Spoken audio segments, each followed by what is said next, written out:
สวัสดีค่ะกราบสวัสดีท่านผู้บริหารแล้วก็ท่านผู้มีเกียรติทุกท่านนะคะฮันนี่ชลพรรษาในเวลาค่ะวันนี้รับหน้าที่เป็นพิธีกรและขอต้อนรับทุกท่านเข้าสู่งานลงทุนอย่างไรเพื่อโอกาสรับรายได้สม่ำเสมอในยุควิกฤตเงินเฟ้อทั่วโลกนะคะจากประเด็นการอ่อนแอลงทางด้านเศรษฐกิจนั้นก็ได้นำความกังวลมาสู่นักลงทุนทั่วโลกนะคะว่าเราจะได้เห็นความเสี่ยงจากภาวะ recession เศรษฐกิจถดถอยในอีก1 ปีข้างหน้าหรือไม่อย่างไรนะคะเพราะว่าตลอดระยะเวลาที่ผ่านมาในช่วงนี้เนี่ยก็เห็นมีการปรับประมาณการ GDP ลงอย่างต่อเนื่องรวมไปถึงดัชนีหุ้นทั่วโลกอีกด้วยนะคะฉะนั้นก็จะเห็นว่าในระยะนี้จะมีความท้าทายแล้วก็มีความไม่แน่นอนต่างๆที่เกิดขึ้นในภาวะแบบนี้ค่ะเราจะมีการลงทุนอย่างไรนะคะเพื่อที่จะจำกัดความเสี่ยงแต่ในขณะเดียวกันก็สามารถที่จะคว้าโอกาสจากการลงทุนได้ฉะนั้นการเสวนาในวันนี้มีเนื้อหาที่น่าสนใจและน่าติดตามนะคะ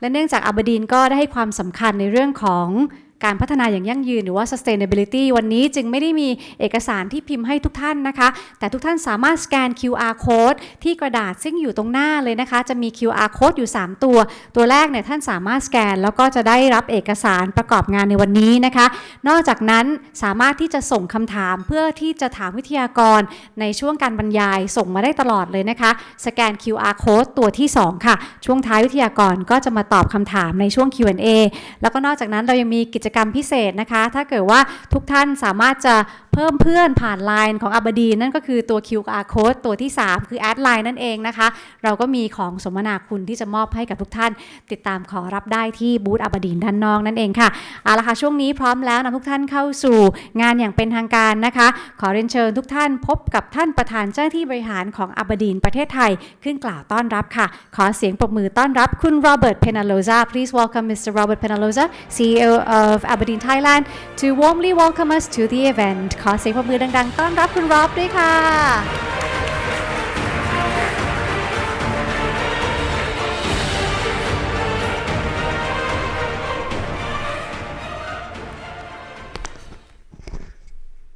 Sawadee krap. Good morning, ladies and gentlemen, and many old friends. I'm very delighted to be here today and happy for you to join us. Before I start today, I wanted to bring to everyone's attention that we have Aberdeen's in-house global digital innovation group here today. We have Kun Rishi, if I may ask you please to stand up. Thank you. Kun Rishi has flown in all the way from Singapore. Kun Rishi will be showing our wealth management platforms, and this spans the digital client journeys, our fully automated operations platforms, and the investor education through the likes of Finimize. Kun Rishi has set up, I guess, a digital terminal for you to be able to experience the digital tools that we're looking to bring into Thailand. And I hope that you have some time, perhaps after this presentation, to talk to Kun Rishi, so you can see how these tools can potentially help your businesses as well as your clients here in Thailand. What's more is that these tools are able to be built to integrate with your existing systems, and they're able to be delivered in Thai language as well. So we're very excited at Aberdeen to be able to bring more than just the investment capabilities, but our digital tools and our digital capabilities here to Thailand. So please take the opportunity to meet with Kun Rishi. So today brings challenges and uncertainties that we haven't seen in the last 40 years, and for many in over a generation. Many of you only would know about accommodative monetary policies, the cheap money that's been stimulating global economies, creating demand and propping up traditional and non-traditional asset prices. We've seen this quickly unravel we've seen the markets volatile, certainly the best part of this year. And a lot of this has been from the effects and the aftermath of the likes of COVID-19, the Russia-Ukraine war, and now rising interest rates. In fact, many of us can remember the buzzword used to be social distancing. There's a key buzz. But, you know, social distancing for me was just an ability to just take some time aside and be by yourself and, you know, be separated from people. Nowadays, you know, the buzzwords is inflation, inflation, inflation. You know, my son joked to me this morning and he said, "Dad, you know, inflation is so bad. My favorite American rapper has just changed his name from 50 cent to 75 cents. So funny.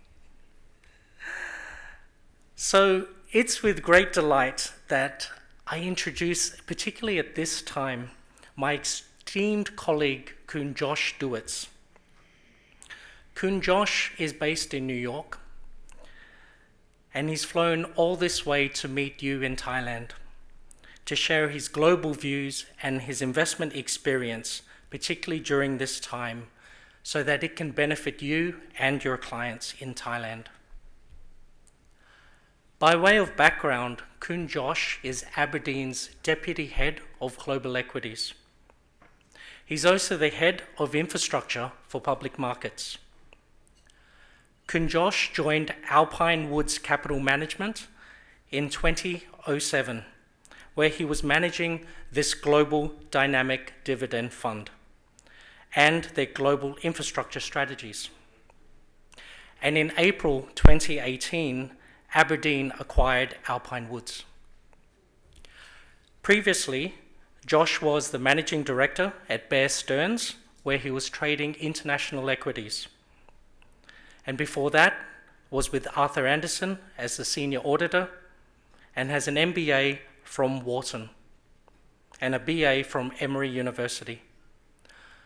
I'm delighted that we can have someone with so much experience and so much knowledge about the global equity market and global economy at this time to share with you here in Thailand. Please welcome Kun Josh Duetz. Thank you very much, Mr. Rob. The stage คุณร็อบก็ได้กล่าวต้อนรับทุกท่านนะคะก็ได้มีการแนะนำคุณริชี่ซึ่งมาจาก Digital Innovation Group จากสิงคโปร์นะคะซึ่งวันนี้ก็จะยินดีแนะนำเทคโนโลยีที่ทันสมัยต่างๆนะคะให้ทุกท่านนั้นได้ติดตามเป็นเครื่องมือที่สามารถสร้างความมั่งคั่งผ่านแพลตฟอร์มที่น่าสนใจแล้วก็วันนี้เนี่ยการสัมมนาของเราก็จะไปดูเรื่องของการรับมือความท้าทายกับความไม่แน่นอนต่างๆที่เกิดขึ้นซึ่งวันนี้สปีกเกอร์ของเรานะคะก็เป็นผู้เชี่ยวชาญระดับโลกคุณจอร์จดีทส์ Deputy Head of Global Equities และ Head of Infrastructure นะคะซึ่งอย่างที่ได้มีการเรียนไปเนี่ยคุณจอร์จก็คร่ำวอร์ดอยู่ในวงการมายาวนานโดยเป็น MD ของ Alpine Woods Capital Management ในปี 2007 จากนั้นเนี่ยนะคะก็บริหารกองทุน Global Dynamic Dividend Fund และ Global Infrastructure Strategies นะคะนอกจากนั้นยังทำงานที่ Bear Stearns ในฐานะ MD แล้วก็ Senior Auditor ที่ Arthur Andersen ตอนนี้พร้อมแล้วนะคะงั้นขออนุญาตไปพบคุณจอร์จบนเวทีอย่างเป็นทางการเลยค่ะ All right, so a very good morning to all of you and also a big welcome to Kun Josh coming all the way from New York City. How do you find Bangkok? It's terrific. It's my first time here. Everyone's extremely nice, so thank you for the warm welcome. We're known for having a great hospitality. All right, so let's get into the question. As we know, we are living in a time of a lot of uncertainties, and the global growth is now projected to slow down substantially due to a lot of uncertainties that we are expecting to happen in the future from continued inflationary pressures. We have the ongoing war, as Mr. Rob has mentioned, and still the impacts from COVID that we are still seeing. So let's begin with a big picture question. What is the economic outlook and how has it affected the financial markets? Great. These are all great questions and difficult to answer. So let me start, and I think it's extremely important to understand the macro. We are fundamental bottom-up investors at Aberdeen. But we would be remiss if we ignored the macro environment. The word I keep hearing is unprecedented since the start of COVID 2.5 years ago. And I was thinking about my career and what has really been unprecedented. Is this unprecedented? Now, I've been working for about 30 years now. I expected a little gasp because I think I look way too young to be working for 30 years, but that's actually true. I've been in the markets for about 30 years. And looking back at what has actually been unprecedented. So after a few years in my career, back on December 5th, 1996, Alan Greenspan uttered the words irrational exuberance to describe the markets. A bit unprecedented for a Fed chairman at the time to come out and opine on the markets. A year later, in 1997, we had the Asian financial crisis. A year after that, we had the Russian default on their bonds, as well as a hedge fund called Long-Term Capital Management imploded, and it was run at that time by Myron Scholes, a Nobel Prize winner in economics, and that almost had an effect of collapsing the whole financial markets. I'm not sure how many people were alive then or remember that. Right after that, we actually had true irrational exuberance with the tech bubble going up every day. I remember going to work at the time, and my boss and I were trading at Bear Stearns would say, this is all going to end in tears, which it did with the collapse of the bubble. Right after that, we had 9/11. A few years later, we had the GFC, the global financial crisis, and that led to historically low interest rates. And we had QE. I never heard of QE prior to that. So all of these events are unprecedented, in my opinion, and they're all effects on the market and what really happens afterwards. And as you asked, what really are the effects on the marketplace? And that's what we're concerned with as investors. How does it affect the market? So we all know that over the past 2.5 years, we have a great both supply and demand disruption. On the supply side, both energy and wages, demand disruption with COVID, and that continues. And the problem with the macroeconomic policy, it's had a tough time equalizing supply and demand, and that has led to inflation. And really, we say unprecedented inflation, but we had inflation like this 40 years ago.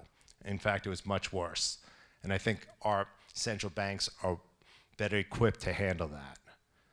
So what does that mean with high inflation? We had Fed tightening. And I think it's important to understand the effects on the market when you have Fed tightening. So if we look back over the past 50 years, we've had 8 different cycles of the Fed tightening. And what effect did that have in the market during those 8 years? The 8 different cycles. If we look back, the market, first of all, the tightening cycles lasted anywhere from 11 to 33 months. 11 to 53 months. And the markets were down at max 33% during that time. But when did the market actually bottom? How much after the Fed started to tighten did the market bottom? And that varies between 1 and 26 months. But what's really interesting, over the last 4 cycles, the market bottomed between 1 and 4 months, as opposed to the prior 4 cycles when it took between a year and several years to bottom. And now I wonder why it took such a short period of time for the market to bottom. Could it be because we all have much more information today than we did 30 or 40 years ago? That could be one of the reasons. So the question is, has the market bottomed this past June? I'm not sure, but it's certainly a possibility that the market has already bottomed, as we've seen from the past 4 rate cycles. Another very interesting thing that's happening right now is really the dichotomy between monetary and fiscal policy. And we see that in Europe especially. We've seen fiscal policy actually loosen. There's been further fiscal stimulus in the UK, and in Germany, for instance, they announced a 65 billion euro stimulus package recently.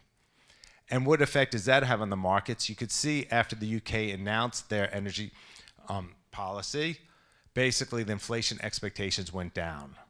So the market's really trying to digest what's going to have a bigger effect.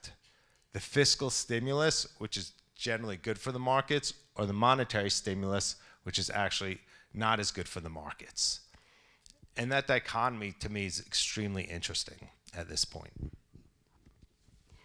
ค่ะก็สรุปสั้นๆในสิ่งที่คุณจอร์จได้กล่าวไปนะคะอันดับแรกเลยก็ได้เล่าให้ฟังถึงสิ่งที่ไม่คาดคิดเหตุการณ์ที่เกิดขึ้นต่อภาพรวมการลงทุนในช่วง30ปีของการทำงานที่ผ่านมานะคะก็ได้เล่าย้อนให้ฟังถึงเหตุการณ์สำคัญที่คุณจอร์จได้ผ่านมาไม่ว่าจะเป็นในปี1996ที่คุณอลันกรีนสแปนได้กล่าวถึง irrational exuberance มีการเตือนว่าตลาดหุ้นนั้นอาจจะพังขึ้นมาหรือเปล่านะคะจากนั้นก็จะมีเรื่องวิกฤตต้มยำกุ้งนะคะมีเรื่องที่รัสเซียนั้นไม่สามารถที่จะชำระหนี้ได้ไหนจะมีเหตุการณ์911นะคะแล้วก็มี Tech Bubble ก็มีหลายอย่างที่เกิดขึ้นนะคะแต่ก็ทำให้เห็นว่าเมื่อมีสถานการณ์ที่เกิดขึ้นแล้ววันหนึ่งมันก็จะสามารถผ่านไปได้นะคะก็สามารถที่จะ bounce กลับขึ้นมาได้ทีนี้ก็พูดถึงในแง่ของอัตราเงินเฟ้อซึ่งเป็นปัจจัยสำคัญที่ทำให้เกิดภาวะที่หลายคนกังวลนะคะจากช่วง2ปีครึ่งที่ผ่านมาโควิดก็ทำให้เกิด supply chain disruption นะคะก็เป็น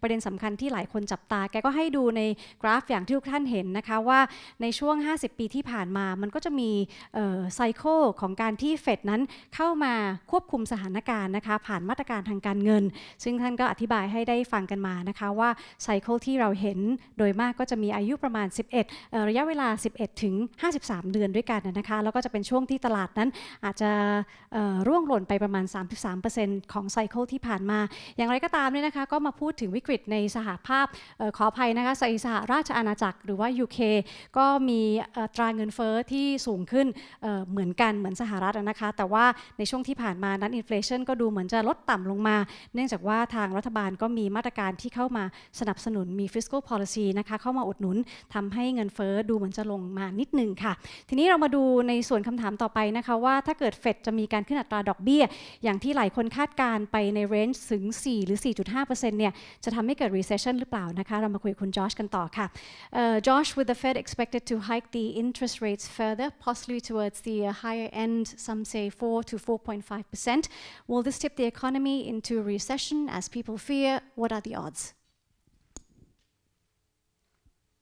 So let's first start talk about earnings and what has happened and what do we think are going to happen with earnings, and then we'll get into the recession. Because again, we look at it always from a company standpoint and what effect are the rising interest rates having on companies. So we actually have peak pessimism right now. Fund manager survey is actually lower than it was during the financial crisis or during COVID, which really, that to me seems a bit strange because I remember the financial crisis and going through it and wondering what's going to happen.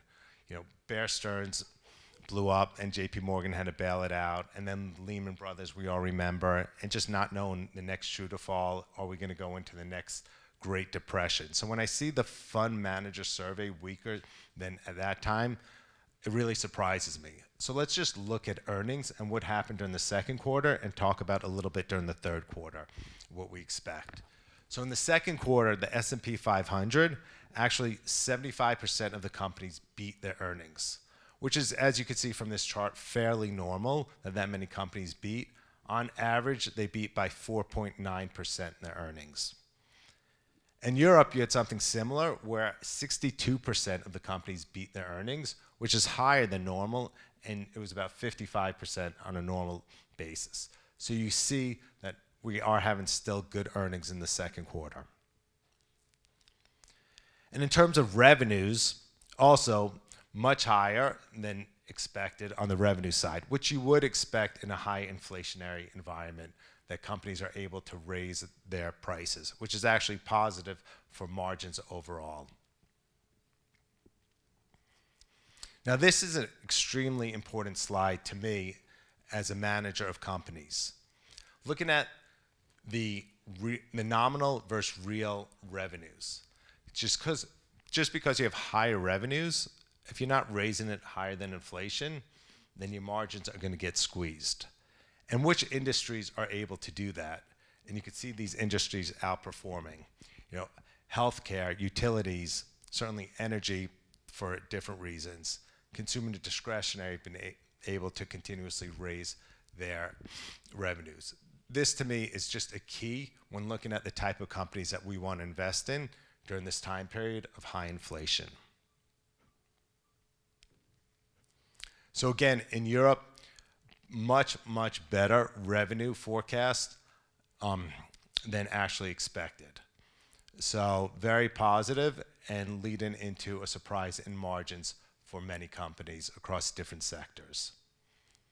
So again, we're focusing on revenues. We focus on companies' ability to raise prices and actually have stable margins and hopefully even grow margins during this time period. Now, what about guidance, right? That's history. Let's look at the third quarter. So at the time when the companies were announcing their earnings, about 33% of the companies guided down. Now that seems like a lot, but that's actually in line with historic averages that we've seen. And since that time period, earnings estimates have been coming down, which is also normal, meaning at the end of the second quarter, earnings estimates for the third quarter has been coming down. It's been coming down at a faster pace than normal, which is negative, obviously, for the markets, and the markets have been reacting, but it is normal to come down. And then the latest that I read is even with companies' estimates coming down, we're still expecting earnings to grow about 3 to 4% in the third quarter. And if we have the type of beats that we had in the second quarter, earnings should still grow 7 to 8%, which is a positive. Now, the earnings decline has been a harbinger for calls that we're going into a recession. But is that really true? If you look at other high inflation environments, and there's not that many, you go back to 1973, 1980, 1981. Earnings actually peaked 2 months before the recession started. Now, again, estimates are coming down. We're still expecting positive earnings. So we do not believe that we're going to have a recession imminently based on historical data and what we're seeing in the market today. And there's certainly signs of it. If you look at expectations for it, it's about a 50-50 call. So it's a coin flip. And again, as a fundamental manager, I'm not trying to predict the macro. I'm trying to understand the macro and react to it to make sure we're making sound investment decisions. And nobody really knows if we're going to get into recession or not. Now, we know all the negatives out there for recession, right? Higher interest rates, higher inflation. Can we have a global recession? And that just snowballs, and then the S&P earnings come down. But we are starting to see inflation slowing. If you look at money supply in the US, it's down tremendously. There's demand destruction going on. Supply chains are easing. So again, all of this should ease inflation. If you look at the last employment report, I thought it was very interesting because the last employment report actually showed that workers are finally returning to the workforce, which we need in the US. And hourly earnings were better than expected. And those to me are the two keys on the employment side. Are people returning to the workforce? Because we need that, because that's a huge pressure on inflation. Because we have seen energy prices coming down. So if we see wage decreases, or I shouldn't say decreases, wages flat and not growing at the same level as workers are returning, I think that's a positive going forward. ค่ะในแง่ของผลประกอบการก่อนเลยนะคะที่ได้มีการรายงานมาก่อนหน้านี้ตัวเลขประกาศออกมาก็ดีกว่าที่คาดนะคะไม่ว่าจะเป็นทั้ง S&P 500 ซึ่งสามารถที่จะ beat projection รวมไปถึงที่ฝั่งยุโรปก็เช่นเดียวกันนะคะนอกจากนั้นในเรื่องของรายได้ revenue ก็สูงกว่าที่คาดด้วยแล้วก็ถ้าเกิดมาดูในแง่ของยอดขายนะคะS&P 500 ไม่รวมenergy พลังงานเนี่ย real growth เติบโตจริงไม่ถึง 1% เมื่อเทียบกับ Q2 ของปีที่แล้วในขณะที่ยอดขายในยุโรปส่วนใหญ่ก็บีทตลาดเช่นเดียวกันนะคะและ margin เองก็ดีกว่าที่คาดในหลายๆอุตสาหกรรมอย่างที่เห็นกันไปในชาร์ตนะคะในขณะที่พอมาดูในส่วนของ earning guidance ใน Q3 ก็คาดว่าน่าจะลดลงมากว่า Q2 นะคะซึ่งคุณจอร์จก็บอกว่าเป็นเรื่องที่ปกติมันเกิดขึ้นได้อยู่แล้วใน Q3 ที่ผลประกอบการมักจะไม่ดีเท่ากับ Q2 แต่ก็ยังสามารถเติบโตได้ที่ตัวเลขประมาณ 3-4% ด้วยกันนะคะแล้วถ้าเกิดมาดูว่าจะเกิด recession ไหมจะเกิดภาวะถดถอยไหมตอนนี้เนี่ย odds อยู่ที่ 50-50 นะคะก็คือจะออกหัวหรือก้อยก็ยังตอบไม่ได้แต่ถ้าเกิดดูในแง่ของอัตราเงินเฟ้อตอนนี้มันก็ดูเหมือนจะพีคแล้วดูเหมือนจะช้าลงแล้วนะคะแล้วก็ถ้าเกิดว่าเฟดสามารถที่จะรับมือกับตรงนี้ได้ดีประกอบกับในแง่ของแรงงานถ้าเกิดกลับเข้าไปทำงานแล้วก็ราคาค่าจ้างเนี่ย flat หรือว่าลดลงมาก็อาจจะทำให้สถานการณ์ตรงนี้ดีขึ้นได้นะคะทีนี้มาดูในแง่ของการลงทุนกันต่อนะคะว่าในสภาวะแบบนี้ลงทุนอย่างไรเพื่อที่จะ maximize return. Next question, George. Under an inflationary environment, what do you think we should invest in order to maximize returns? Great, thank you for that. So clearly I manage a dividend fund, and I think it's important also to understand historically why companies pay dividends, why we like companies that pay dividends, and what has happened in different environments to companies that pay dividends. So first of all, why do we like companies that pay dividends, and why is it important in general? To me, I really like companies that pay dividends because it shows capital discipline. If a company doesn't have to pay dividends, they don't have to return cash to shareholders, and historically we've seen poor decisions made in terms of capital allocation. So we really like that.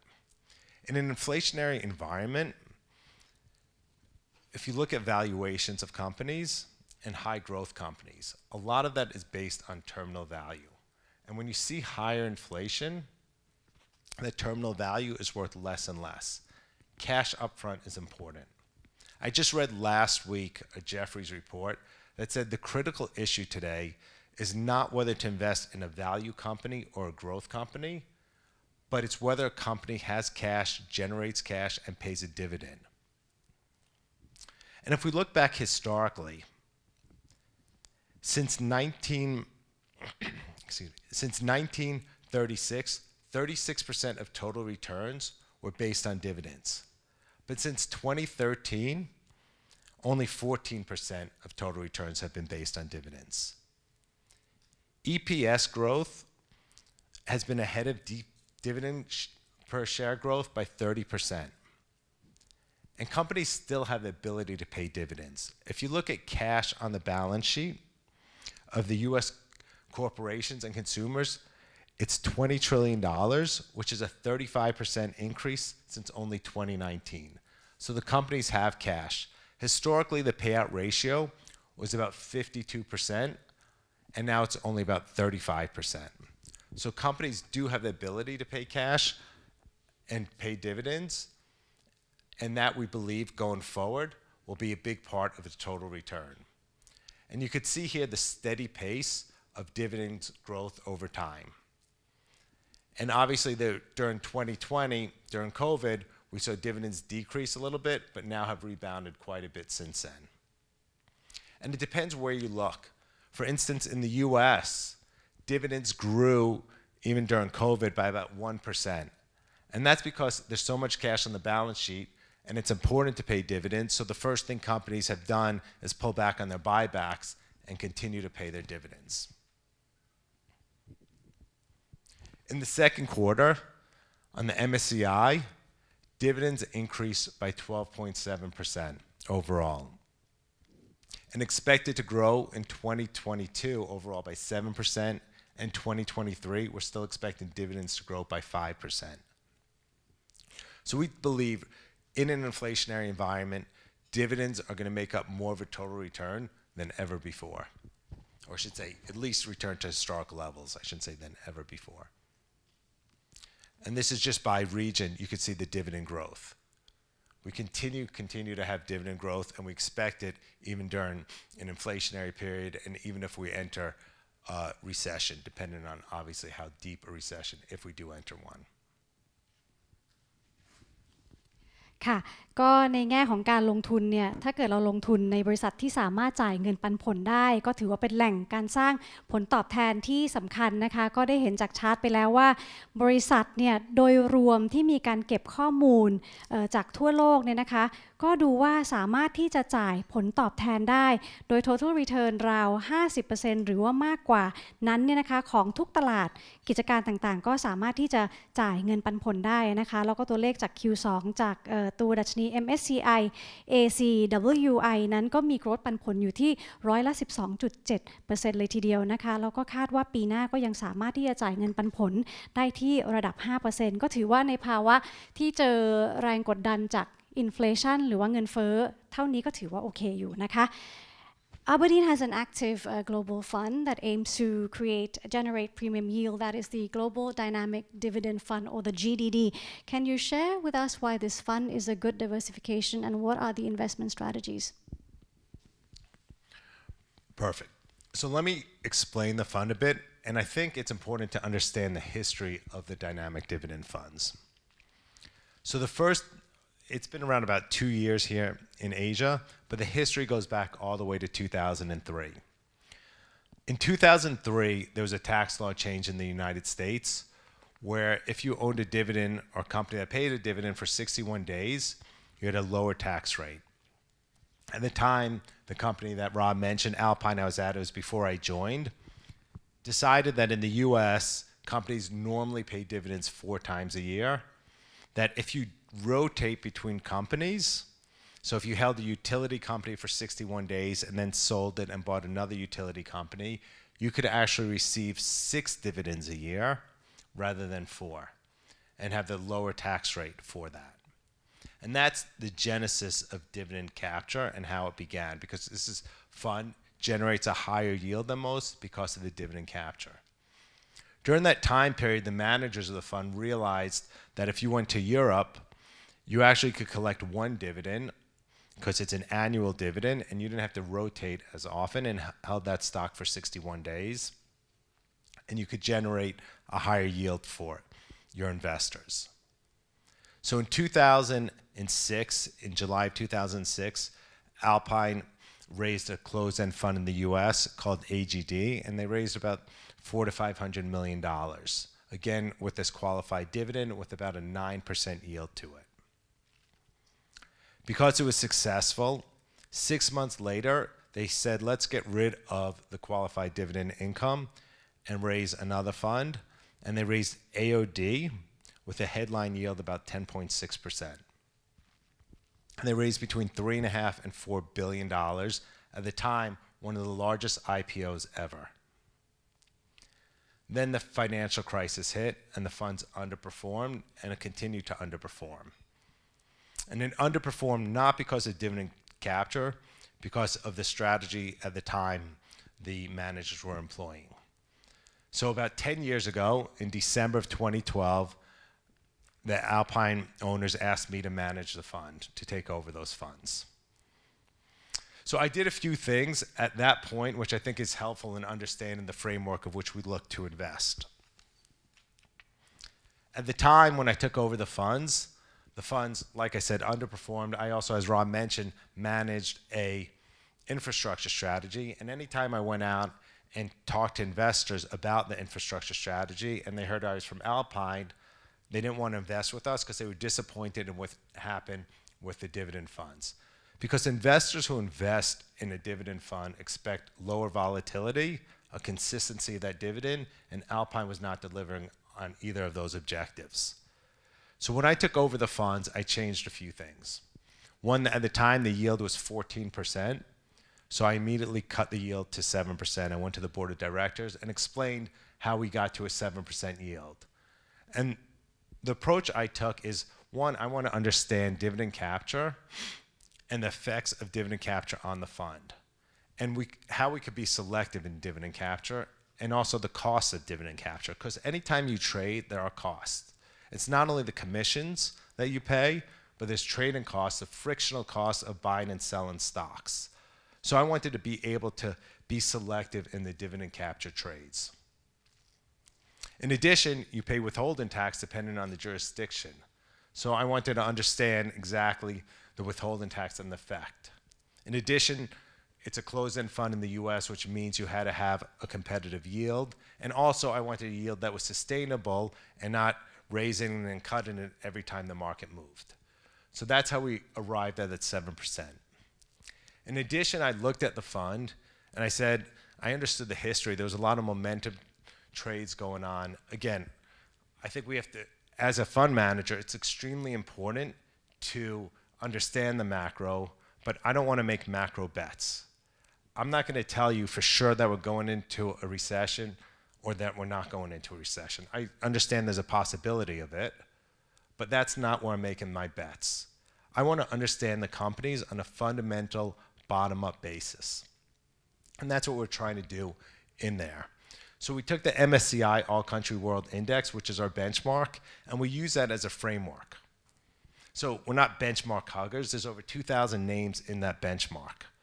But we're looking at the sectors and regions, and we try to get fairly close to those sectors and regions. We will have some over and underweights, as you'll see, but again, not trying to take major bets. So if the financials, let's say, are 17% at a certain point, you won't see us 7% in financials or 27%. We want to take the absolute bets in the financial sector that we think fundamentally are okay. A great example is one of the other fund managers I worked with last year said to me, that's it. I'm sick of this. I'm sick of energy. I'm sick of oil underperforming. No one wants oil anymore. We're moving to clean energy. And he went to zero in his energy allocation. And I understood why he did that. I didn't do that, obviously. But again, that's a macro bet. And there's so many different exogenous events going on in the world. None of us could have predicted what would happen with energy. So the energy companies that I want to invest in are in the fund.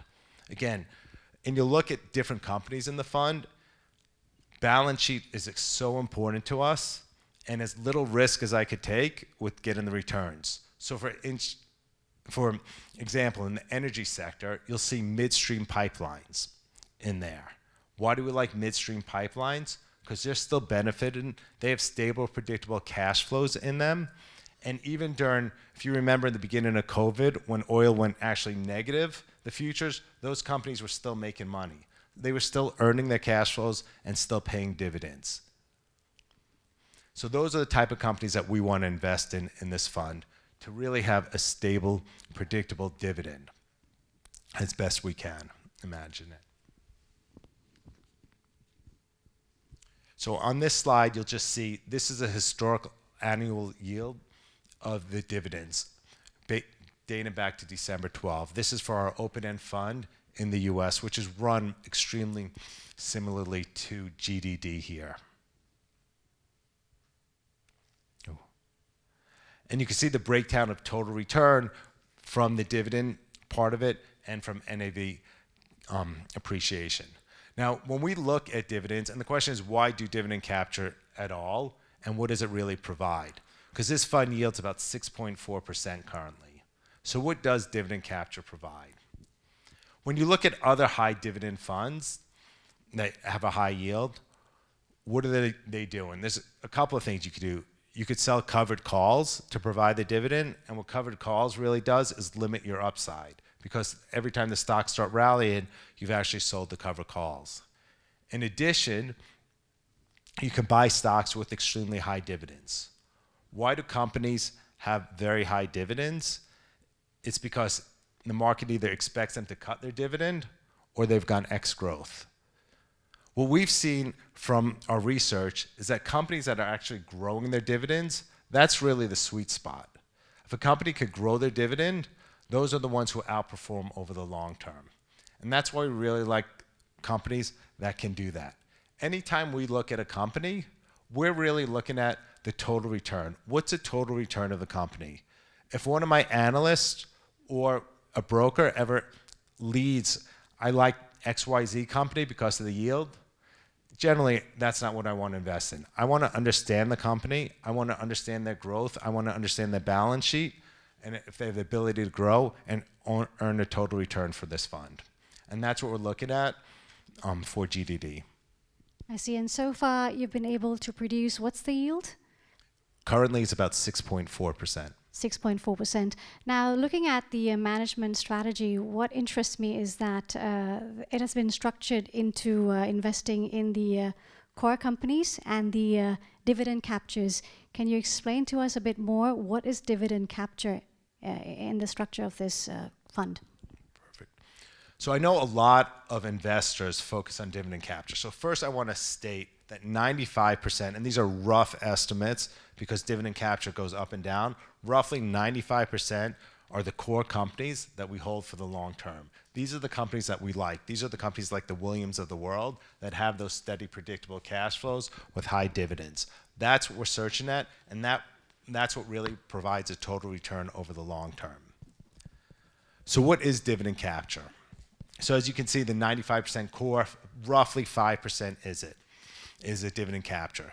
So that we buy companies that pay dividends before they go X and sell them after simplistically. Now there's a whole slew of ways we do that. Now one, there's special dividends. So a company pays a special dividend when they have excess cash. And there's different reasons for that. One, they could have a period of extremely high earnings like we've seen recently from energy companies. They could have sold a business and then the excess cash and they want to return it to their shareholders. They want to clean up their balance sheet because it's an inefficient balance sheet. So ideally, we discover these companies before they announce a special dividends. To be clear, that happens very few times. The majority of the time is we hear about companies that either they announce a special dividend or they potentially could pay special dividend. So one of the companies that we bought over the past couple of years was Norton LifeLock, and they were selling one of their businesses, and they said once they sold it, that they would return it, the cash with their special dividend to the shareholders. That happened, I think, in August of one year. The special dividend didn't come till months afterwards. But what we did at that point is we looked at Norton LifeLock and we looked at the stub of the company and we thought that the valuation was quite attractive. So in that instance, we bought it way before the company actually announced a special dividend, and then we held it afterwards, and that was one of our better dividend trades. So those are special dividends that we'll invest in. The regular dividends come, every company pays dividends, and we'll look at it, and we'll hold it for a shorter period of time. Those are, in addition, sometimes we'll hold a company.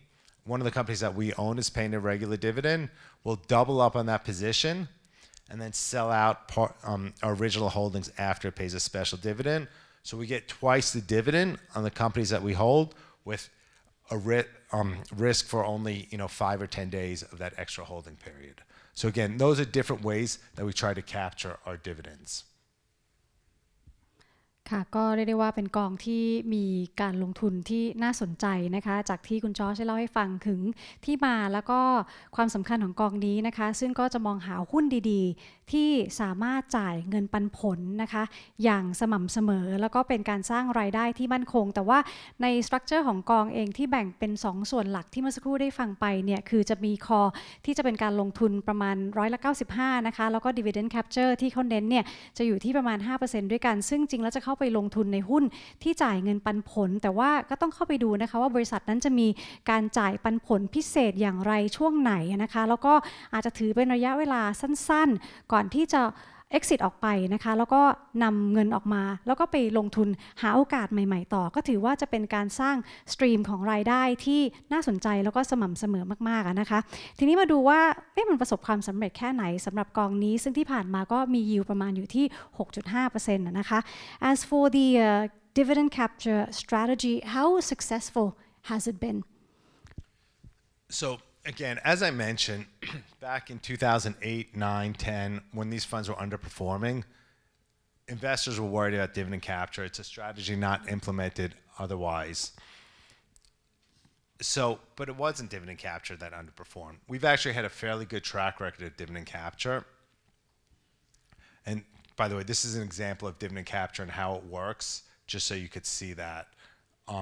Our fund, and I'll get back to that, our fund actually yields, a running yield is about 3% right now, roughly. So we get half of our dividends from dividend capture that we pay out. So this is our track record just shown over the past 3 years that we've had a positive return. That's a positive total return. It's of dividend capture on the trades. And it varies from year to year. And I think 2020 is a great example of the new strategy we've had in dividend capture over the past decade. Because during the GFC, everyone said that when stocks were going down, it's a terrible time for dividend capture. But what 2020 showed us is that by having the yield at 6-7%, it allows us to be selective in terms of the dividends that we play. So in the beginning of COVID, we actually stopped investing in dividend capture altogether because the markets were going straight down and we didn't want any extra risk to that. Then eventually when the market stabilized and going higher, we probably got in a little too late and we could have made even more money. We started investing in dividend capture trades again. So it's very important that we're able to be selective, and you could see the hit rate on the right side. And that's why 2020 had such a high hit rate, because if you remember, starting, the markets went straight down starting in March and then started going up while we were playing dividend capture. And if you remember, March is when COVID started really hitting the marketplace. March, April, May are our biggest dividend capture season for European dividends. But there's enough dividends globally that allows us to be selective and invest. Now, again, this is a total return. And even in this year, dividend capture has been additive to the total returns of our strategies overall. So it does add a bit to it. Now, I get the question a lot is, how could that be? All right, we know that if a stock's trading at $10 and it pays $1 dividend, the next day it should trade at $9. And generally that's what happens. There are small inefficiencies in the marketplace, and that's what accounts for it. In addition, I just think about that a lot, and why does this strategy work? And again, I want to make it clear, this is not where we get the majority of our alpha from. We want to make sure that dividend capture is not detracting and not hurting the total returns. We don't expect this to add a big chunk of alpha, but it has added a small bit. So one of the reasons is when that stock is trading at $10 and has a 10 PE, if it pays $1 dividend, it's now trading at a 9 PE. We know sectors trade within a range generally of certain PEs, and companies go back historically. So over time, it's going to go back to that PE that it generally trades on. And I think it's just a theory. That's another reason that we're able to make money on dividend capture, because it accretes back to the original PE ratio or EBITDA ratio. So that's one of the reasons I think it has been successful.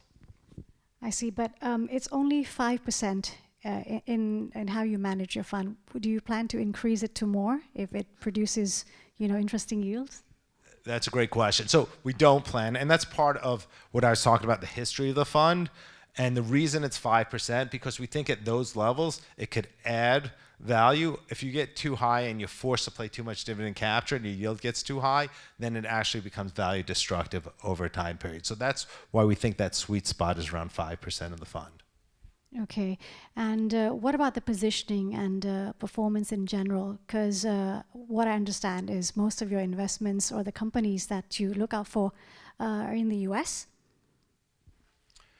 So here's our position. So first of all, in terms of returns, over the past year to date, we're beating their benchmark, I looked last night, by roughly 400 basis points. So we're still down on the year. We are invested in equities. There's no getting around that.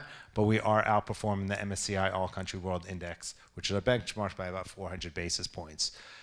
Our benchmark, we're actually underweight to the US, and that's important because this is by country of domicile. Well, and that's what we're required to disclose. But what I really look at is at revenue. Where's the revenue being generated? So we're actually, interestingly enough, we're roughly flat to the US. We have no underweight or underweight based on revenue, geographical revenue. And then when I look at others, it looks like we're overweight Germany. Germany's not a country I would want to really be overweight right now because of what's happening with energy prices. But again, when you dive a bit deeper into where that's being generated from, the majority of that overweight is from RWE, which is actually a utility in Germany, which is benefiting quite a bit from this environment, and we think long term it's going to benefit from the energy transition. So we're trying to find those type of companies and make sure we're not we're geographically diversified, as well as not taking outside risk in any single sector or country. You will see that we do have generally an underweight to information technology, and that's really because there's not many companies in that sector that pay dividends. So they're more growthy, and they don't want to pay a dividend because then once they start paying a dividend, they're no longer growth. But it's actually interesting. I wonder in this environment if those type of companies are going to realize how important dividends are and how important it is to pay some of that capital back to shareholders, and then we would look for opportunities within that sector. You'll see utilities were overweight, and that historically has not been that overweight. But what we're trying to do, again, is take advantage of secular thematics within each sector. So that's why you have a slight overweight, and that's really the energy transition.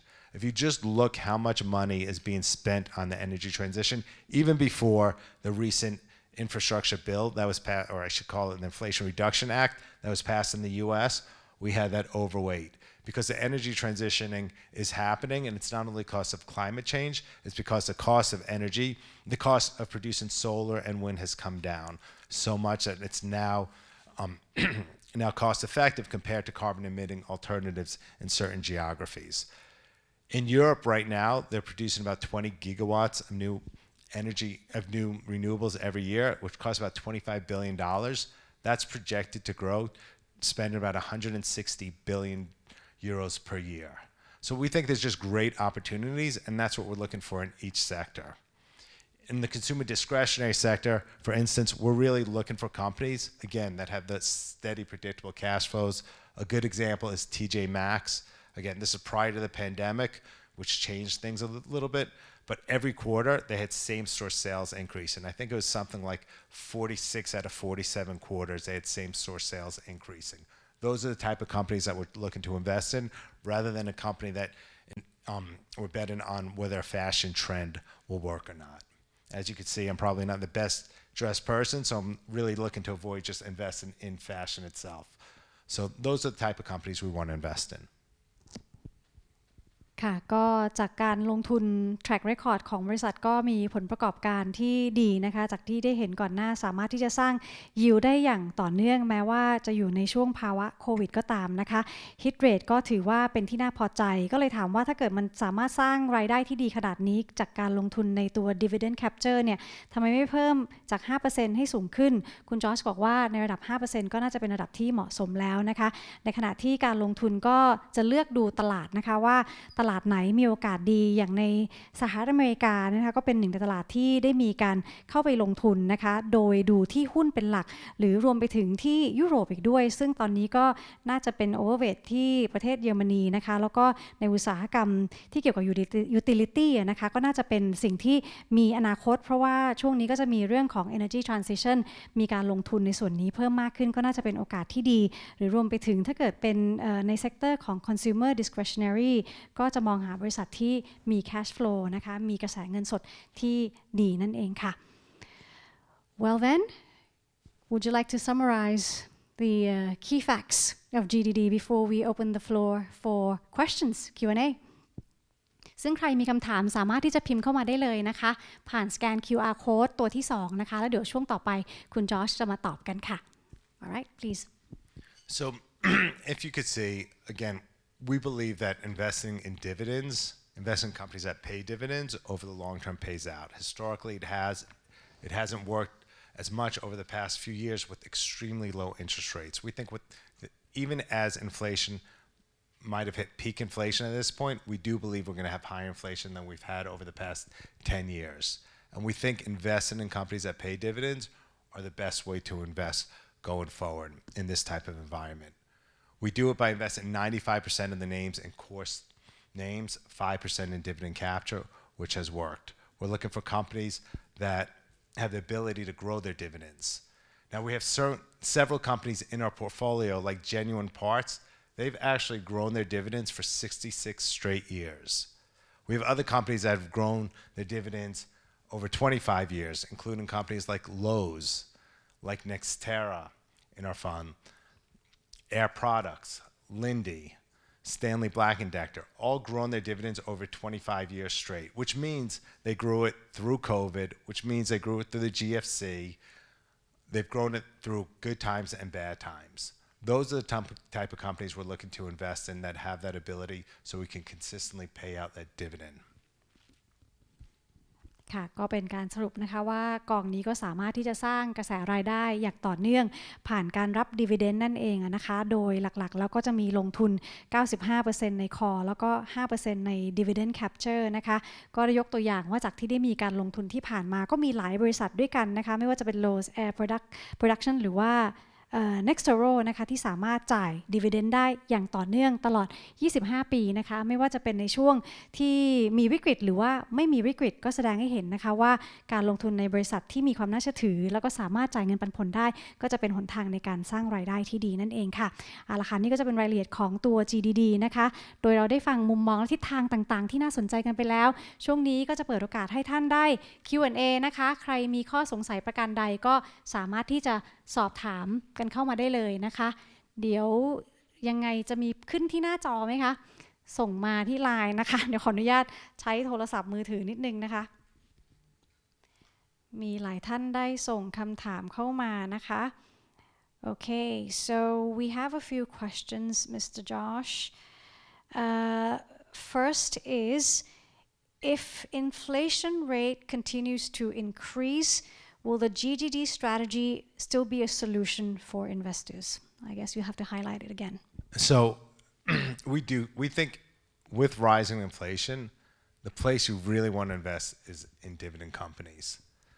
And companies that have the ability, as I showed the chart, that to actually raise their revenues greater than inflation. And that is just key for us to monitor right now.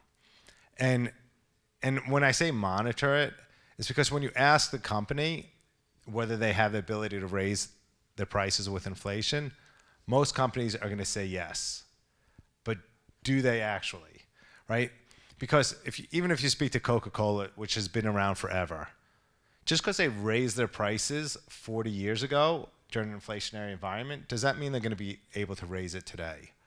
So we don't know the answer, and that's why we're monitoring quarter to quarter that they actually have that ability to raise their prices with inflation and continuously do that, and then continuously to raise their dividends with it, and or at least keep them steady. So we think in rising inflation, which means we're going to have higher and higher interest rates, which means growth names are going to be overvalued. You want to invest in companies that are actually delivering cash to you as a shareholder on a quarterly, semi-annually, annual basis. Those are the companies we want to invest in, and that's what we're looking at every single day. How big is your team managing GDD? How do you manage to cover and stay on top of all the stocks across the world? Great question. So one of the great things about being at Aberdeen is we are a global firm. We have 120 analysts and portfolio managers located throughout the world. And we really rely on their work. That's a starting. And then above that, I'm part of the global equities team, where we have about 13 members on the global equities team. So we're monitoring the thousands of meetings and companies that our colleagues have, as well as attending meetings ourselves. That's my favorite part about this job, is actually company meetings, preparing for those meetings, speaking to the managers. But we rely on them, and then on the global equities team, which we meet every week together, so everyone can talk about the different companies that they've seen, worked on, or analysts are working on. In addition, above that, there's 5 of us who are on a global, just in the global team that work on our income pod together. So that's the way it goes all the way up to the global income. In addition, one more thing is we actually have global, regional income funds. So we have a regional income fund in the US and in Europe. And we're speaking to those managers and looking at their portfolios as well to seeing what they're adding, what they're taking away from, constantly in contact with them to help us monitor it. Because you're right, there's no way one person or even a team of 5 can monitor all the opportunities globally. So that's how we do it. So you have a big team. What is your expected hit rate of dividend capture in these few years? And what was the largest loss in one dividend capture event that you had? And how did you deal with it? I can't tell you the largest loss ever, only because I'm not positive, so I don't want to steer you. This year, I think our largest loss was 13% on one name. Besides that, the biggest loss was 7 or 8%. So, but even this year, like I said, we're positive overall. Now, part of trading and dividend capture is being disciplined. You have to be extremely disciplined and willing to cut your losses. You never, ever want to you want to change a dividend capture trade into a core holding, right? Those are two separate things. And if you say it's a dividend capture trade and now it's a core holding, really, that's not the investment process. That's not why we invested in a dividend capture trade. So you have to be disciplined and willing to cut the losses. I will say the biggest loss that we had this year was actually one of our core holdings, believe it or not. Just at that time period, it fluctuated more than we expected. So of the actual dividend capture trades that we've done that were not core holdings, the losses have been limited. In addition, not only that, if you're willing to take a 7 or 8% loss on a trade, you also have to be willing to take those gains. So you can't just sell a positive trade just because it's positive. On the flip side, we've had trades that have made over 12 or 13%. So you have to be willing to let it run. And that's part of the trading discipline that we have, but we really, really try to cut losses quickly. So I used to be a trader, as Rob mentioned, at Bear Stearns. So that prior to the collapse, just so you know, I wasn't there during it. So I was trading way before then. So, but part of that trading discipline that I had is willing to cut your losses and being disciplined on it. In terms of the hit rate, you saw the hit rate that we've had. It's varied over time. So I can't tell you what it's going to be going forward. It would just be a guess. So it's between 50 and those are just for 3 years. So my guess is, even if I would hope, even if we had a 50% hit rate, we would make money because we're trying to extract as many gains as possible. There's no guarantees of that, but that's what we try to do, at least a 50% hit rate on our dividend capture trades. With the rising interest rates to above 4% within next year, the dividend yield gap of global equity tends to be lower significantly. What is your view about investing in dividend stocks in this environment? Is it expensive? And is it a good time for investing? So this is a question, I expect, and I've been getting for years. Is this a good time to invest? I don't know. So I wish I could say yes. I wish I could tell you that absolutely put all your money in this today. I remember 2011 marketing, and if you remember from 2009 to 2011, the markets went straight up, 2 years into it. And investors would say to me, is this a good time? And I would say the same thing to them. I would say, I'm not sure. And then the markets went up for another 10 years, basically, after that. What I do say to investors, right, over time, the market goes higher, right? Even when I invest in a stock, I generally don't put in a full position right away. If I like a stock or a company, I'll put in 50% of my allocation. Rob, don't yell at me for this. I apologize. Right, I'll put in 50% if I want, and then if the markets go higher, I'll add to it because I've now had a lower cost base. And if the markets go lower, I'll add to it because now I'm cost averaging down if I like a company. So if I like a strategy, I would do the same thing. I wouldn't tell you to put all your money in one strategy at one time. I would say, slowly go into it. I can't tell you what the market's going to do tomorrow.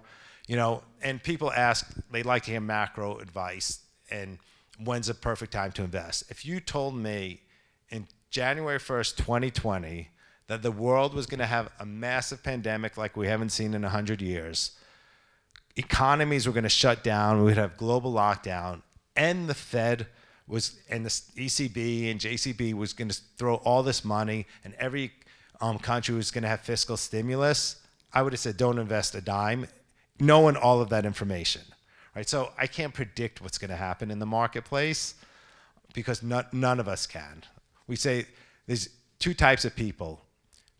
When we talk about the macroeconomy, people who don't know and people who don't know that they don't know. I don't know what's going to happen tomorrow, but I do believe over the long term, this is a good strategy, especially when we have a higher inflationary environment. And when we talk about risks, like one of the risks I didn't mention is QT, quantitative tightening. Right? None of us really know what's going to happen with QT. No one does. In 2008, I mean, did anyone ever hear of QE, quantitative easing? I certainly didn't. And no one, you couldn't predict. So we don't know what's going to happen. So there is uncertainty out there, but there is positives as well. And we're starting to see that a little bit. And it could take time. But like I said, over my 30-year career, we've seen a lot of ups and downs in the marketplace. And the best strategy was continuously add to the market over time, right? You just want to cost average. You're not trying to call a top. I'm not trying to call a bottom, because if you want to sell today or not invest, when are you going to actually start investing? So I think it's a good strategy for this environment. We are going to see higher inflation than we've seen over the past 40 years, probably. I don't think we're going to have, 8% inflation like we've seen. I know the CPI number scared everyone to death last week with the S&P being down 5%, but the PPI number was actually better. So there's so many different variables going into the market. If you truly want to invest, you want to invest for the long term, and this is the type of strategy I think that works over the long term. Moving on to our next question. Could you please describe the past performance and risks of GDD during the past 5 years? Also, on the current situation, is GDD providing the attractive dividend yield gaps comparing to investments in investment grade fixed income? A lot of talking. Sorry about that. So let's address a few of those. Let's go one by one, if you don't mind. Right. First. The past performance and risk of GDD during the past 5 years. So the past 5 years, we've had similar returns as the MSCI All Country World Index with a much higher yield. Obviously, we've made up some. We were trailing a little bit, which would be expected because we are underweight IT, and we've made that up. But we do believe we're in a different environment. Now, again, I don't expect this. If you look at this fund, I wouldn't expect it to outperform by 10 or 15% in any given year, and certainly not underperform. We set it up as a more stable fund. Again, as I go back to the history of it, is who are our investors? Our income investors. Our income investors expect less volatility. They want less volatility. That's what we're looking for in this fund. They want a steady dividend. That's what we're trying to provide in this fund. Again, we are an equity fund, so we move up and down with the marketplace. But over time, we think we could perform in line, if not better, with the market and provide that dividend for our investors. And that's what we're really trying to do over time. Now, in terms of investment grade debt, which you mentioned, I'm an equities analyst. I look at that. I can't opine on if investment grade debt is expensive or not, unfortunately. We could probably provide that with a fixed income analyst rather than, or fixed income portfolio manager rather than myself, and I apologize for that. All right, no worries. Next question. In what environment do you expect the fund to outperform and underperform? So outperform, certainly we've talked about quite a bit. If you go back, now we try to be somewhat balanced. We're not, some funds are true only value, only telcos in it, and you'll see our underweight to the communication sector.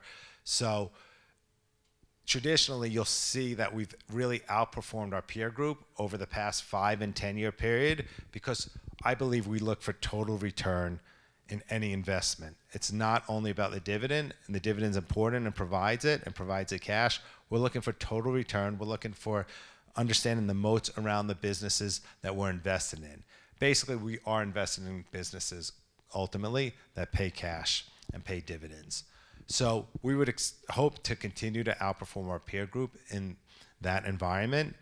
If we went back to an extremely low interest rate environment, if we went back to a QE environment, if we went back to growth stocks at valuations I still never understood, back to when we were talking about the NASDAQ bubble, and in the past several years where you look at multiples of revenues to value a company, I would expect in that environment we certainly underperform our benchmark in that environment. There are a lot more questions, Josh. For the core portfolio, what type of fundamentals the fund is looking for? So we want to, first and foremost, we want to understand the business, right? Once we understand the business, we could understand the balance sheet. Because if you just first look at the balance sheet, I think you're missing something. So a company, again, a pipeline, we would expect to have much more debt on it than a consumer discretionary company. So we want to understand that balance sheet. We want to understand the debt profile. We want to then understand the cash flows. How resilient are those cash flows? How much CapEx does that company need to continuously grow? And what are their returns on invested capital over time? That's extremely important to us. Are they actually earning a higher rate than their cost of capital?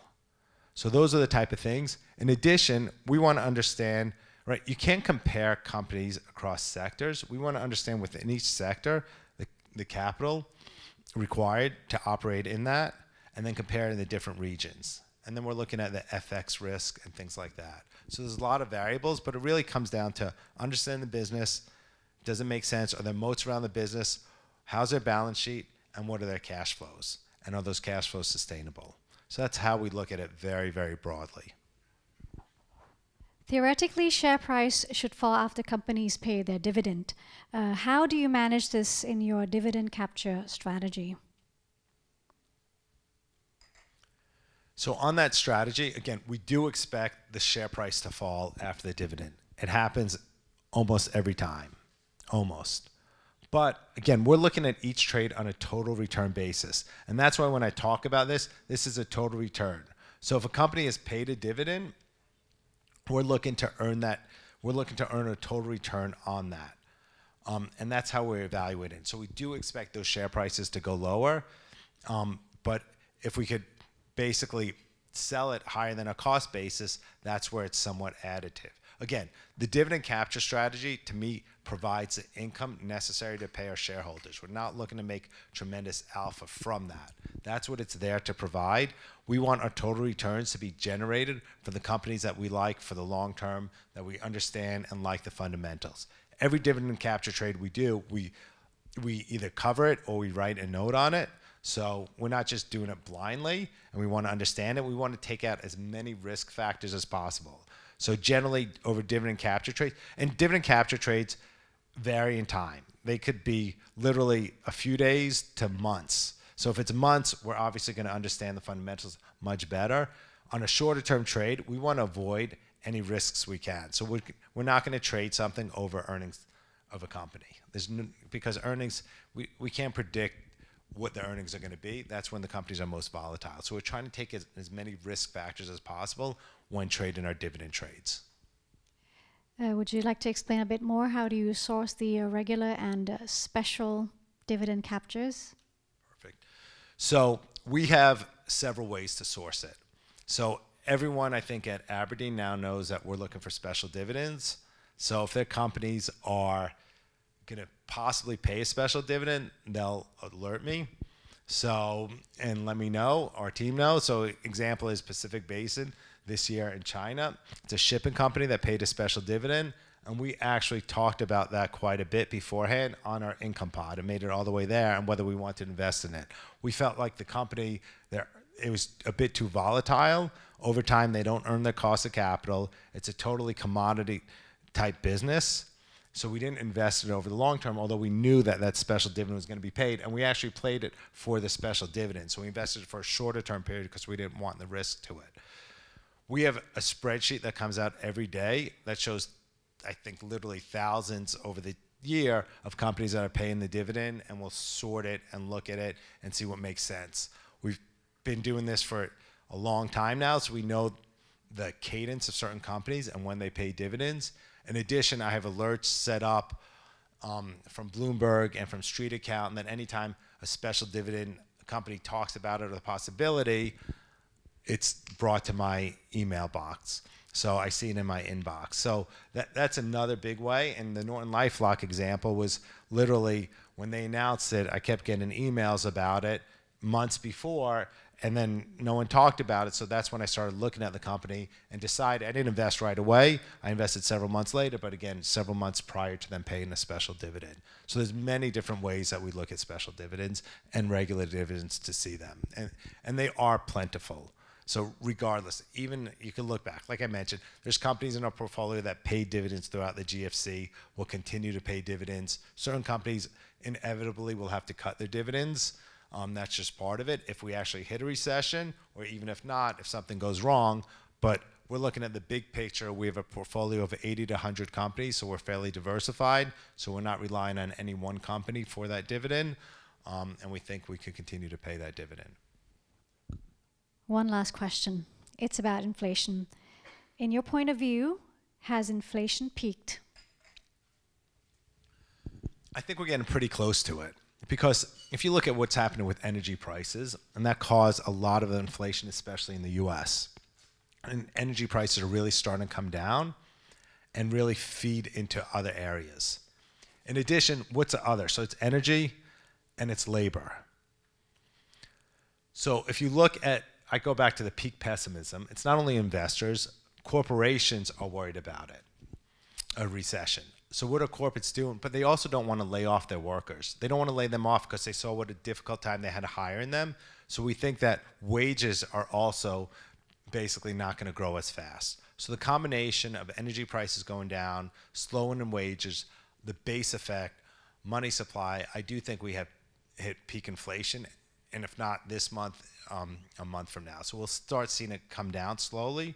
But I don't think that we're going to go back to the inflation we had at 2% for some time. Another point about that is, right, a lot of times investors want to compare this to the 70s. And even the Fed, because they don't want to start and stop raising inflation.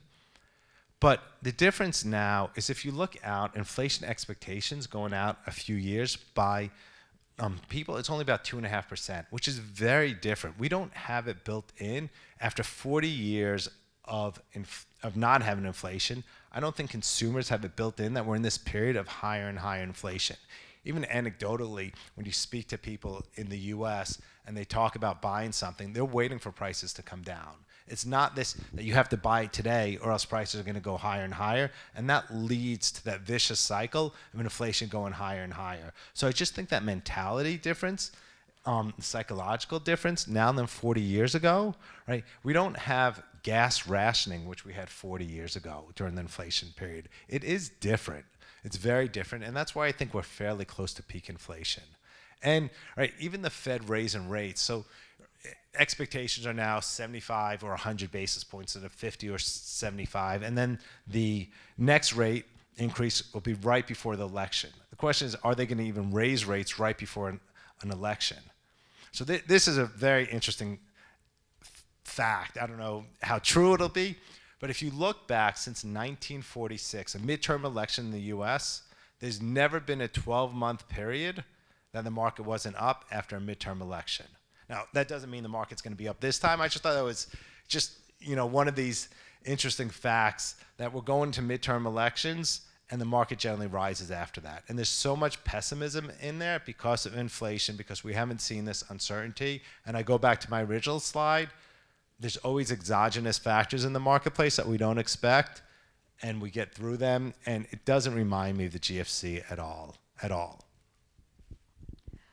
Alright เอาละค่ะก็สรุปในสิ่งที่คุณจอร์จได้มีการตอบไปนะคะไม่ว่าจะเป็นในเรื่องของภาวะเงินเฟ้อกลยุทธ์ GDD จะสามารถเป็นทางเลือกที่ดีได้หรือไม่ก็ถือว่าเป็นทางเลือกที่ดีนะคะเพราะว่าสามารถป้องกันในเรื่องของเงินเฟ้อแล้วก็ลงไปดูในบริษัทที่สามารถที่จะสร้างรายได้อย่างต่อเนื่องเพราะว่าในภาวะเงินเฟ้อบริษัทเองก็สามารถที่จะขึ้นราคาสินค้าแล้วก็อาจจะขึ้นการจ่ายเงินปันผลนะคะหรือไม่ก็สามารถที่จะจ่ายเงินปันผลในระดับเท่าเดิมที่สามารถทำได้นะคะก็มีทีมระดับโลกนะคะเนื่องจากว่าเขามีนักวิเคราะห์อยู่ประมาณ120กว่าคนซึ่งก็อยู่ทั่วโลกก็มีการประชุมหารือกันเป็นประจำนะคะเพื่อวิเคราะห์แล้วก็เลือกตัวหุ้นที่ดีที่สุดในการลงทุนนะคะถามว่าการลงทุนนั้นมีพลาดกันไปบ้างไหมนะคะก็ให้ตัวเลขมาในปีนี้ที่เป็น loss ที่เป็นตัวเลข สูงสุดเนี่ยอยู่ที่ประมาณ 13% นะคะจากนั้นก็จะมีที่ 7-8% แต่อย่างไรก็ตามมันก็จะมีที่เทรดและสามารถทำกำไรได้เหมือนกันนะคะ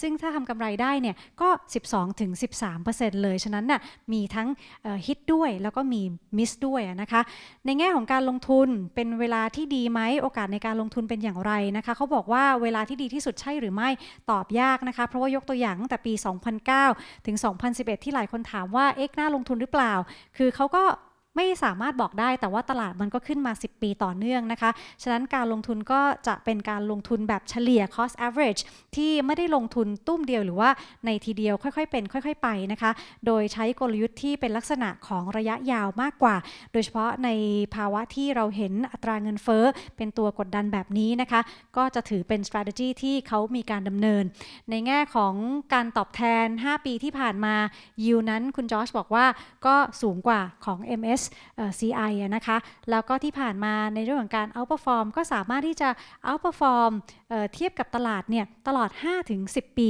ที่ผ่านมานะคะก็ด้วยกลยุทธ์ในเรื่องของการหาหุ้นที่ไม่ได้เพียงแค่จ่ายเงินปันผลเป็นหลักนะคะแต่ว่าเขาดูในเรื่องของ total return มีการเข้าใจในการทำงานของบริษัทนะคะดูว่าบริษัทมีโอกาสในการเติบโตมีการลงทุนในอนาคตอย่างไรนะคะแล้วก็ที่สำคัญอีกเรื่องหนึ่งก็คือกระแสเงินสดค่ะเพราะว่ามันจะเป็นตัวบ่งชี้นะคะว่าบริษัทนั้นสามารถที่จะสร้างรายได้ผ่านการจ่ายเงินปันผลนะคะแล้วก็โอกาสในการเติบโตจากการลงทุนให้กับกองหรือเปล่านั่นเองนะคะแล้วก็ในแง่ของการซอร์สตัวดิวิเดนไม่ว่าจะเป็นปันผลปกติหรือปันผลพิเศษที่ถามกันไปว่าเรามีการดูแบบไหนอย่างไรซึ่งคุณจอชบอกว่ามันมีหลายรูปแบบแล้วก็หลายทางมากนะคะไม่ว่าจะเป็นระบบของการ alert หรือว่าระบบการกรองสกรีนนะคะก็จะมีการแจ้งมาว่าจะมีการจ่ายเงินปันผลนั่นเองแต่ว่าที่ผ่านมาเนี่ยเขาก็บอกว่าทีมก็มีการลงทุนในหุ้นประมาณ 80-100 ตัวทั่วโลกอยู่แล้วนะคะก็เป็นการกระจายการลงทุนแล้วก็แต่ละหุ้นก็จะมีแหล่งของการหมายถึงว่าคือแต่ละหุ้นก็จะมีการจ่ายเงินปันผลไม่ว่าจะเป็นแบบพิเศษหรือว่าแบบปกตินะคะและคำถามที่เกี่ยวข้องกับเงินเฟ้อว่าพีคหรือยังนะคะคุณจอร์จบอกว่าก็คิดว่าน่าจะใกล้แล้วนะคะดูจากราคาพลังงานโลกก็ลดลงมาในสหรัฐเองก็ลดลงมานะคะแล้วก็ในแง่ของการจ้างงานเนี่ยก็น่าจะมีคนกลับไปทำงานมากขึ้นในแง่ของ wage เนี่ยก็น่าจะไม่ได้เติบโตหรือว่าต้นทุนของการจ้างงานไม่น่าจะสูงไปกว่านี้ซึ่งก็อาจจะทำให้อินเฟลชันนั้นลดความร้อนแรงลงมานะคะถ้าไม่พีคในเดือนนี้ก็อาจจะประมาณสักเดือนหน้าแล้วก็ที่จะมีการขึ้นอัตราดอกเบี้ยอีกประมาณ75หรือ100 basis point เนี่ยนะคะเขาก็บอกว่ามันจะมีอยู่ช่วงหนึ่งก่อนนัดสุดท้ายเนี่ยประมาณสักพฤศจิกาจะมี mid term การเลือกตั้งกลางเทอมของสหรัฐคุณจอร์จก็บอกว่าถ้าเกิดมาดูสถิติตั้งแต่ปี1946เนี่ยนะคะเขาบอกว่าตั้งแต่เลือกตั้งมิดเทอมปีนั้นเป็นต้นมาเนี่ยช่วงระยะเวลา12เดือนหลังจากนั้นเนี่ยไม่เคยเห็นมาร์เก็ตมันร่วงเลยก็คือมาร์เก็ตน่าจะขึ้นต่อก็ถือว่าน่าจะเป็นโอกาสดีในการสร้างผลตอบแทนให้กับกอง GDD ค่ะเอาละค่ะก็เป็นการสรุปช่วง Q&A นะคะคำถามยังมีเยอะเลยก็ขอบคุณมากๆที่ทุกท่านให้ความสนใจนะคะแต่ว่าเวลากิจกรรมบนเวทีหมดแต่เพียงเท่านี้เดี๋ยวคุณจอร์จจะยังอยู่กับเราภายในงานใครมีคำถามเพิ่มเติมก็สามารถไปพูดคุยกับคุณจอร์จได้ใครที่สนใจในตัวกอง Aberdeen GDD ก็ติดต่อสอบถามกับเซลล์ของเราได้เลยนะคะเรามีเซลล์ที่อยู่ในงานแล้วก็ใครอยากไปดูเรื่องเทคโนโลยีก็มีบูธอยู่ด้านนอกค่ะเอาละค่ะก่อนกลับบ้านนะคะอย่าลืมนะคะเรามีของที่ระลึกด้วยแล้วก็อย่าลืมแอดไลน์@friend-aberdeenนะคะเพื่อติดตามข้อมูลข่าวสารกันในอนาคตนั่นเองค่ะในวันนี้ต้องขอเสียงปรบมือให้กับคุณจอชมากๆเลยนะคะที่มาให้ข้อมูลกันค่ะ Thank you so much Josh for being here with us and sharing all the interesting outlook and how the trends of the economy would be. Thank you so much and that's it for both of us. So I guess it's time to exit the stage. All right. Thank you very much. If anyone has any questions, I'm happy to stick around and answer anything. Thank you again for joining. ขอบคุณมากๆค่ะสวัสดีค่ะ